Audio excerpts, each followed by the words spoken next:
We are counting down 5 Elvis Presley records to crown his greatest rock and roll song. Most fans think they already know the answer, Hound Dog, Jailhouse Rock, but the record at number 1 is one most casual listeners have never even heard. Historians call it the spark that ignited rock and roll. By the end, everything you thought you knew about the king flips upside down, starting at number 5.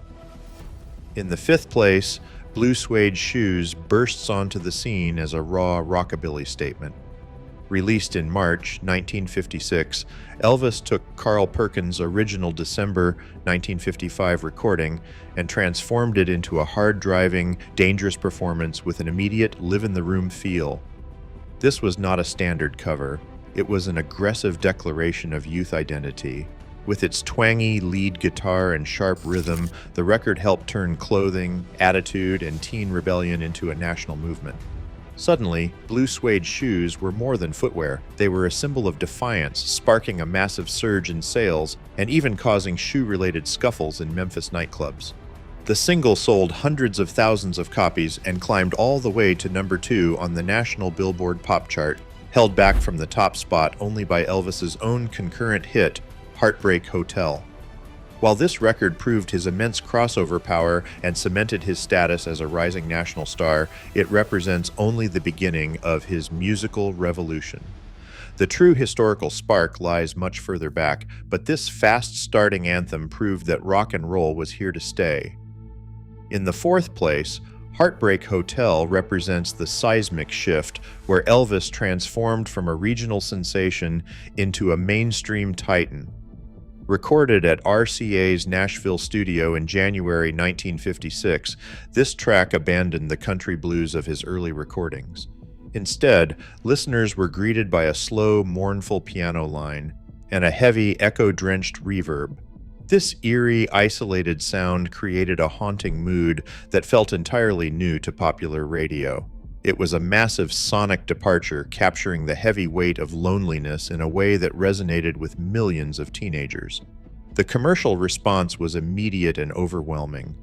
Released on January 27, 1956, the single surged to the top of the Billboard pop chart, holding the number 1 spot for 7 weeks. It became his first official gold record, selling approximately 1 million copies in its initial run. While Blue Suede Shoes gave fans a taste of his style, Heartbreak Hotel was the true commercial breakthrough that forced the entire music industry to take him seriously. It proved that his rebellious sound could dominate national radio and sales charts alike. This track went far beyond a standard hit single. It was the precise moment a distinctive regional singer became an industry-shaping national star. In the 3rd place, Hound Dog marks the moment Elvis transitioned from a successful chart-topping hitmaker into a national controversy.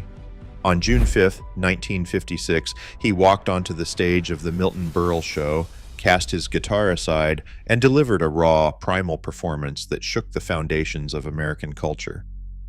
His uninhibited, gyrating choreography outraged conservative viewers, sparking fierce condemnation from newspaper editors and religious groups who labeled the act obscene, while even Ed Sullivan initially declared him unfit for family viewing.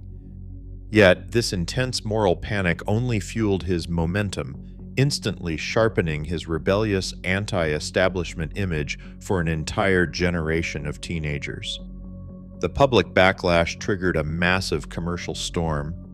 Driven by national television exposure and frantic retail demand, the single conquered the Billboard pop chart, holding the top spot for 7 consecutive weeks. It went on to sell over 3 million physical copies in the United States, establishing itself as one of the most successful releases of the early rock era. Ultimately, mass visibility, media backlash, and massive sales power collided here, transforming a simple rhythm and blues song into a national revolution. In 2nd place, All Shook Up marks the absolute peak of Elvis's crossover success. Released in March 1957, this track represents a hybrid identity, blending traditional country twang with heavy rhythm and blues swagger. The record is propelled by a sharp slap bass pulse and Elvis's playful vocal phrasing, creating a bouncing rhythm specifically built to dominate radio airwaves and jukeboxes across the country. And dominate it did. The single reigned at the top of the Billboard pop charts for 8 consecutive weeks throughout the spring of 1957.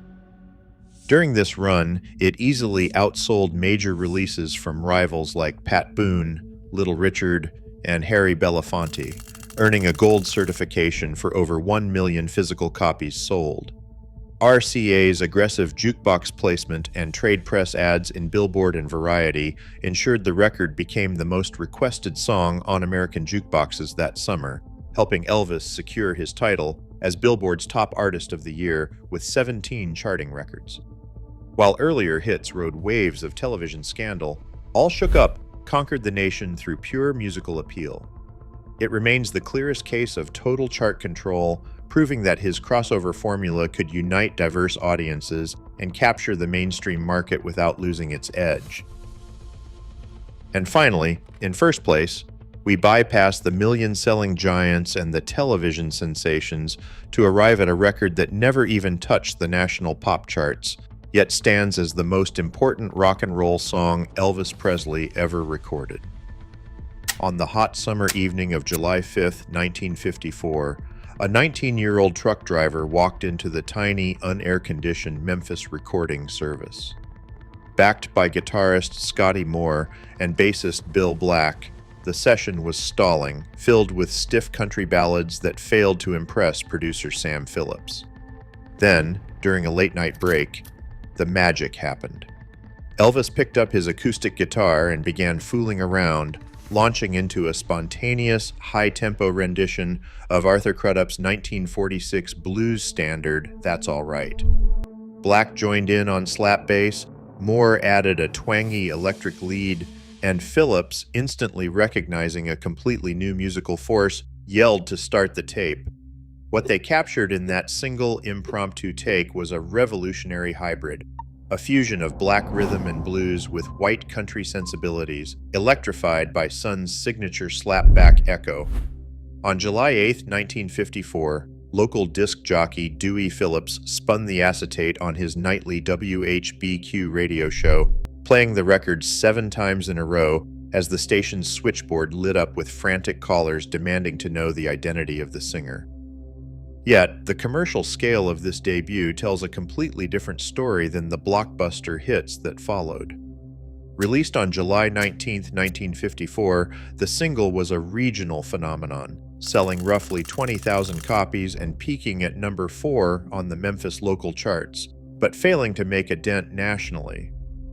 While scholars sometimes debate whether other early tracks hold the honor of being the first rock record, major music historians widely agree that this Memphis session represents the true genesis moment of the genre. It was the vital foundation point that made the later superstardom possible, housing the exact musical DNA that Elvis would refine and commercialize on his rise to national fame. While hits like Hound Dog and All Shook Up dominated the charts, this tiny Memphis recording changed the course of American culture forever, proving that true historical weight is measured by the birth of a new genre rather than gold records. Did you see this legendary Sun Records debut claiming the top spot, or did you expect one of the multi-million selling blockbusters to take the crown? Subscribe to the channel for more deep dives into the hidden history of music. Across these 5 tracks, one truth emerges. Rock's real power lies in its genesis, not its sales figures.